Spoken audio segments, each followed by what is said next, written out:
សម្រាប់ឪពុកម្ដាយដែលចង់បានកូនឆ្លាតសូមគម្រោងចាំរហូតទាល់តែកូនធំនិយាយស្ដាប់គ្នាបានចាំបរៀនគាត់គឺវាអាចហួសពេលបន្តិចហើយ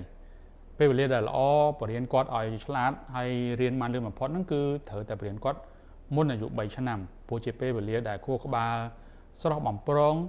រីកលូតលាស់ល្អហើយជាពិសេសស្រូបយកបានលឿននៅអ្វីនៅជុំវិញខ្លួនគាត់ក្នុងវ័យនេះឪពុកម្ដាយត្រូវមានទំនាក់ទំនងនិងប្រតិកម្មជាមួយកូនដោយភាពស្ងប់ស្ងាត់និងទន់ភ្លន់បំផុតព្រោះថាជាមេរៀនបង្រៀនគាត់ឲ្យខ្លាចទៅជាមនុស្សរឹងប៉ឹងនិងមានផ្លូវចិត្តល្អចំណុចទី2យើងត្រូវតែនិយាយលេងនិងអានសៀវភៅគាត់ស្ដាប់ជារៀងរាល់ថ្ងៃទោះបីជាគាត់មិនទាន់ចេះនិយាយមិនទាន់ចេះឆ្លើយតប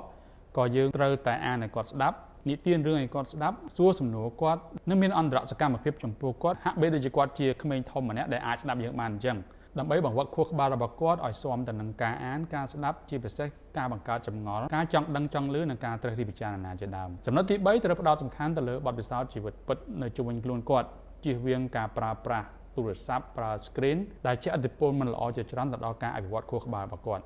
ត្រូវនាំគាត់លេងខាងក្រៅលេងរបស់ធម្មជាតិលេងដី